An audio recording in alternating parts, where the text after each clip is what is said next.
도대체 28년, 지금 현재 중학교 3학년 학생들이 수능도 개편되고 대학 입시도 개편된다. 더 충격적인 건 원점수, 원래 점수를 적겠다는 거예요.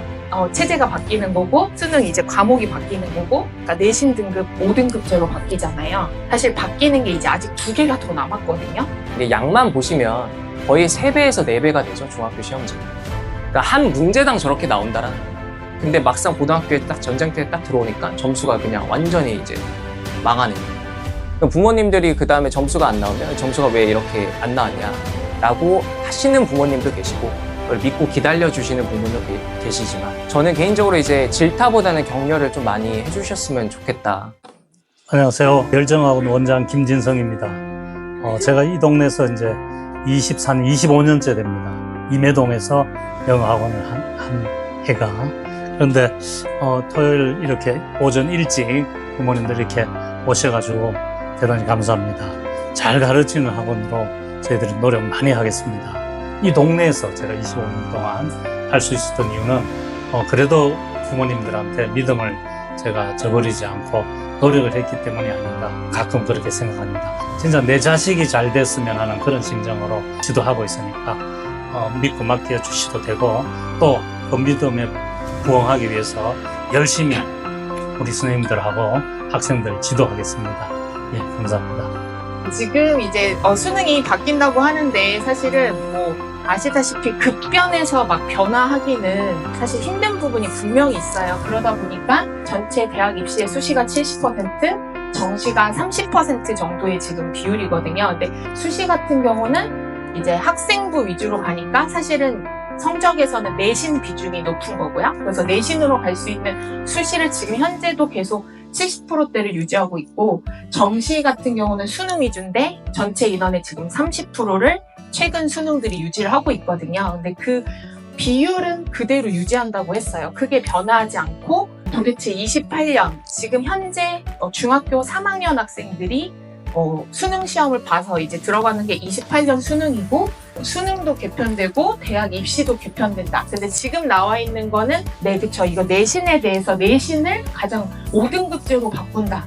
그리고 더 놀라운 건 이제 2등급부터예요. 그때부터 누적이기 때문에 2등급을 24%나 주고 있기 때문에 실제로 누적 34%니까 전교 34등까지도 2등 100명 기준으로 이제 2등급이 나올 수 있고 지금 A, B, C, D, E 중등부랑 똑같이 절대평가 점수도 기입하고 더 충격적인 건 이 옆에 원점수 보이시죠? 그러니까 원점수, 원래 점수를 적겠다는 거예요. 혹시 뭐 공통 과목으로 한다 뭐 이런 얘기 많이 들어보셨죠? 지금 보시는 것처럼 이게 27년 수능, 현재 고등학교 1학년 학생들은 이 왼쪽 편 그리고 이제 지금 중3, 현 중3부터가 오른쪽 개편 28 수능이거든요. 28년 수능부터 수능이 체제가 바뀌는 거고 수능 이제 과목이 바뀌는 거고 사실 두 번째 아까 내신 등급 5등급제로 바뀌잖아요. 사실 바뀌는 게 이제 아직 2개가 더 남았거든요. 혹시 뭐 고교 학점제라고 들어보셨죠? 사실 고교 학점제도 지금 현재 중3이 고등학교 1학년이 되는 2025년부터 고교 학점제가 또 시행이 되고 교과서가 바뀌어요. 네, 그래서 이제 많이 좀 바뀌는 시기죠. 사실 뭐 교과서는 큰 다른 세계에 비하면 큰 건 아니지만 어쨌든 교과서도 개편 시기예요.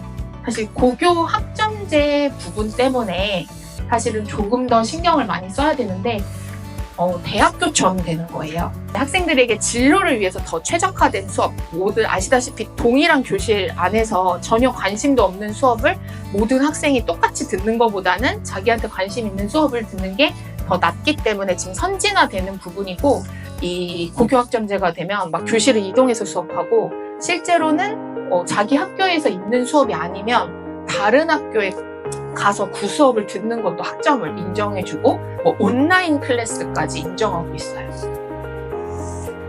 네, 그리고 근데 우선은 또 조금 다행으로 생각하셔야 될 건 이제 고등학교 1학년 2025년에는 무조건 선택을 하지 않아요. 공통 과목. 학교에서 고1 때까지는 정해주는 과목만 하는 거고 이제 어머니 아버님이 진짜 신경 쓰셔야 될 건 고등학교 2학년부터인 거예요. 고2부터 선택 수업이 이루어져서 밑에 나온 것처럼 선택 과목이라는 게 뭐 일반 선택, 진로 선택 뭐 이런 게 또 나눠져서 선택을 할 수 있고, 이제 나머지 학점들을 자율 편성이라고 해서 지금 보시면 이쪽 오른쪽에 있는 90학점 정도를 학생들이 고교 학점제처럼 선택해서 들으실 수 있는 거고, 이렇게 합산해서 총 192학점을 고등학교 내내 다 들으면 되는 부분이에요. 네, 선택 과목인데 여기 나와 있는 것처럼 뭐 일반 선택, 그 다음에 진로 선택. 근데 딱 보시면은 좀 차이점이 그래도 있기는 하시죠. 이제 영어, 원래 영어 1, 뭐 영어 2, 영어 독해와 작문, 영어 회화 이런 게 실제 지금 교과서가 다 존재하는 과목들이거든요. 그래서 실제 고등학생들이 듣는 과목들이고, 근데 이걸 추가로 자기가 뭐 영어를 더 좋아하는 친구들은 더 선택할 수 있는 건데, 사실 이 오른쪽에 나와 있는 이 진로 선택은 누가 봐도 영미 문학의 읽기, 뭐 진로 선택에서 내가 영문과를 가겠다, 뭐 영어학과를 가겠다 하는 친구들은 여기서 조금 더 세분화된 과목을 들었을 경우에 이제 나중에 대학교에 가서 교수님을 만나서 최종 면접을 볼 때 고등학교 때 어떤 과목을 들었는지를 보실 거 아니에요. 근데 예전에는 사실 지금 저는 어렸을 때부터 물리학을 꿈꿔왔고 물리학과를 지원하면서 물리학에 관심이 많았습니다. 뭐 이렇게 면접을 하면 확인할 길이 없었잖아요. 그래? 뭐 네가 어렸을 때부터 관심이 있었구나. 그냥 이렇게 생각하는 건데, 이 고교학점제에서는 정말 만약에 물리학에 관심이 있었다면 과학 과목에서 조금 더 이런 물리학에 관련된 진로 선택 과목을 들어야 되는 거고, 만약에 뭐 저처럼 영문과를 가고 싶은 학생들은 이런 영어에 조금 더 진로 선택과 관련된 대학교 가서 도움이 될 만한 과목을 고등학교 2, 3학년 때부터 들었다면, 비슷한 성적의 학생이라면 이제 교수님 입장에서는 그래도 고등학교 때부터 이런 수업을 열심히 들으면서 정말 우리 과에 진심인 학생을 뽑고 싶으실 거잖아요. 그래서 부모님들이 학생들이 고교학점제가 됐기 때문에 고등학교 1학년 때는 이제 조금 더 정말 진로를 생각해 보시고, 이건 첫 해기 때문에 조금 더 부모님들이 그냥 학생들한테 맡겨두시지 마시고 어떤 과목 들을 건지 미리 1학년 후반부터는 조금 생각해 보시면서 같이 이야기도 나누시고, 또 뭐 입시 컨설팅이나 뭐 입시 사이트 같은 데 들어가셔서 또 관심 있게 영상도 보시면서 좀 정보를 많이 얻으셔서 학생들한테 도움이 되는 과목을 고등학교 2학년, 3학년 때 선택하시는 게 좋을 것 같아요. 전교 10%에 되는 애들까지 와서 자기들이 1등급이라고 지금 성적표에 나와 있잖아요. 그렇다 보면 그래도 조금 더 우수한 인재를 뽑고 싶다 보니까 학교 자체에서 조금 서술형 평가를 한다든지 아니면 면접을 통한 논수령 같은 면접을 시행할 가능성도 있어서 학생들한테 조금 더 이제 논서술 부분들 또 많이 강조해 주셔야 될 것 같아요. 그렇지만 갑자기 엄청난 논술을 쓰게 하거나 사실 그러진 않을 거고, 간단한 거라도 자기 생각을 정확하게 말할 수 있고, 자기 생각을 글로 좀 깨끗한 글씨로 자기가 원하는 내용을 적을 수 있게 하는 부분들은 지금 계속 이루어져야 될 것 같아요. 그래서 지금 사실 현재 중학교 1학년이 올해부터 처음으로 이제 2학기부터 사실 시험을 보거든요. 사실 충격적인 게 지금 현재 중학교 2학년 같은 경우는 거의 객관식으로만 시험을 봐요. 이제 모든 과목들이 객관식으로 보고 그 수행평가라는 부분에서 이제 서술형을 보고는 있는데, 사실 좀 수행평가라는 건 선생님들이 어느 정도 좀 점수를 좋게 주시는 경우들이 있다 보니까 완벽하게 점수화되는 부분에서 한계가 있는데, 지금 현재 중학교 1학년이 경기도 교육청에서 지침이 내려왔는데, 요번에 이제 2학기에 국영수만 보기로 했거든요. 근데 국영수만 보는 대신 국영수 3과목 모두 다 서술형을 의무로 다 포함한다고 발표를 했어요. 이 부분에서 어머님들이 생각하셔야 될 건, 결국은 입시가 끊임없이 지금 논서술을 계속 조금씩 입시에 많이 반영하고자 하는 거를 지금 중1부터도 또 새로운 학년이다 보니까 시작을 하고 있기 때문에 어머님들이 학생들한테도 조금 더 논서술 부분도 결국은 학생들 변별을 하기 위해서 아마 도입은 되리라고 모든 단체에서도 얘기하고 있습니다. 고등학교가 지금 어떻게 이루어지고 있고 중학교랑 고등학교랑 얼만큼 차이가 나는지에 대해서 간단하게 말씀을 드려볼게요. 일단 범위를 보시면 상당합니다. 그래서 일단 중등부 같은 경우에는 교과서가 한 2개 정도 들어가고, 외부 지문이 이제 많이 들어가면 한 5개 내외 정도고, 웬만하면 이제 잘 안 들어가죠. 근데 고등학교 올라가면 일단 교과서가 똑같이 2개여도 혹은 3개 정도가 나오는데, 일단 2배 정도가 됩니다, 양이. 그리고 외부 지문 같은 경우에는 최소 30지문 정도가 돼요. 그러니까 30지문에서 거의 40지문이 된다고 보시면 되고, 여기서 이제 추가적으로 원서가 들어가는 학교, 아니면 단어장이 들어가는 학교가 있어요. 이제 범위만 봐도 이제 엄청나죠. 그러니까 시험지로 따지면 이게 연수부터가 이제 2배 이상이 돼버리는 거예요. 이런 식으로. 이렇게 돼버리면 아이들 입장에서 당연히 이제 중학교 때와 고등학교에 올려 보내주시면 어머님들이 가끔 이런 얘기를 하시거든요. 아버님이나. 중학교 때는 좀 어느 정도 자신감도 있었고 잘했다. A였다. 사실 제가 항상 상담할 때 말씀드리는 게 상처 받으시겠지만 의미가 없다. 그게. 왜냐면 앞에서 설명 들으신 것처럼 절대평가 기준이 워낙 다양하게 A를 나오게 할 수 있고 범위도 사실 작다 보니까 영어를 조금 못하더라도 사실 그걸 감출 수가 있어요. 그러니까 어느 정도 반복 숙달을 하고 학원을 다니면 꾸준히 성실하게만 다니면 점수가 어느 정도 나와요. 근데 고등학교 때는 양이 엄청나게 지금 보시는 것처럼 늘어나기 때문에 이 갭을 줄이는 게 정말 실제 실력이 이제 드러나기 시작하는 거죠. 그래서 딱 잘라서 말씀을 드릴 수 있는 부분은 고등학교 1학년 때 첫 시험에 성적이 나오면 그게 진짜 본인 실력이에요. 제가 여태까지 느꼈던 건 항상 그렇습니다. 거기에서 갑자기 뭐 20, 30점이 오른다 물론 있지만 정말 드물어요. 딱 그 점수를 받아들이고 혹은 학생도 받아들이면 성장을 할 수 있는데 그걸 부정하는 경우가 좀 많이 계세요. 요새는 좀 드물긴 하지만 그래서 그걸 부정하게 되면 이제 이곳저곳 방황하게 되고 계속 뭔가 문제지 하는데 문제가 아니거든요. 그걸 받아들이고 성장을 하면 되는데 자꾸 외부 환경의 요소를 탓하기 때문에 좀 발전이 좀 더뎌질 수 있다. 여기서 이제 드리고 싶은 말씀은 우리 학생들이 진짜 힘들게 공부를 해요. 부모님 세대 때도 물론 어려우셨겠지만 저희 때도 마찬가지로 진짜 힘들었지만 정말 많이 힘들어졌어요. 그러니까 이런 양들을 조금만 하다가 갑자기 뭐 한 2달, 3달 지나고 나서 고등학교 1학년 됐다고?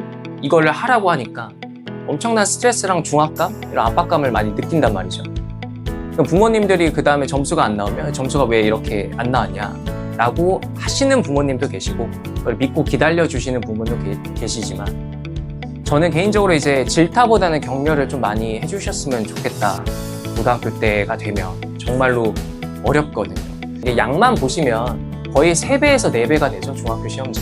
그러니까 한 문제당 저렇게 나온다라는 거예요. 독해형 위주거든요. 근데 실제로 학원에서 학교에서 배우는 지문이 3분의 1이에요. 나머지는 뭐냐? 다 변형 추가됐고 아이들이 실전에서 딱 들어가서 처음 보는 지문을 보는 거죠. 모의고사처럼. 그러니까 이거를 50분 안에 OMR 카드까지 서술형을 작성을 해야 돼요. 엄청 어려운 거죠. 그리고 이제 논술형이 이제 28학년도 수능 개편되면서 좀 많아진다고 아까 들으셨잖아요. 당연한 건데 이제 원점수도 반영을 해야 되고 굉장히 그 안에서도 변별력을 줘야 되기 때문에 객관식은 점수가 딱 정해져 있단 말이에요. 서술형은 선생님의 어떤 성향에 따라서 평가 기준이 조금씩 다르고 점수를 더 많이 줄 수도 있고 적게 줄 수도 있어요. 객관식 점수가 얼만큼 분포되어 있느냐에 따라서. 그래서 이런 스타일로 나오면 이제 아이들이 굉장히 당황하죠. 점수가 쉽게 나오기도 힘들고 주의 깊게 보셔야 되는 게 밑줄이 없습니다. 아예. 그냥 딱 보고 나서 정말 선생님 수준으로 이게 틀렸다, 이게 맞았다 이거를 판단해야 돼요. 이게 사실 암기로 가능하냐? 천재가 아니면 저는 불가능하다고 거의 보거든요. 매년 2명 정도 봤어요. 암기를 다 아는 친구. 그중 한 명은 서울대를 갔고요, 올해. 그리고 그중 한 명은 서울대는 1차까지 붙었는데 떨어지고 고대를 갔거든요. 근데 진짜 토시 하나 빠지지 않고 암기하는 아이들이 있어요. 불안해서. 그러지 않고서는 정말 실력으로 풀어야 돼요. 한국어랑 영어랑 둘 다 확인해야 돼요. 영어만 확인하는 게 아니라 어떤 한국어에서 어떤 단어가 영어로는 이렇게 쓰였는지를 다 확인을 해야 돼요. 어법도 확인하는지. 서술형도 똑같아요. 사실 밑줄이 없는 거랑 같죠, 이 정도. 다 밑줄을 쳐져 있고 심지어 5개를 찾으라고 하면 이게 정말 뭐 아이가 영어만 하는 게 아니잖아요. 이게 정말 많은 양이 영어뿐만 아니라 다른 과목에서도 늘어난단 말이죠. 아이들이 이런 것들을 영어만 손잡고 있을 수 없고 그리고 이제 수행평가도 되게 중요하잖아요. 이게 생기부를 신경 써야 되니까.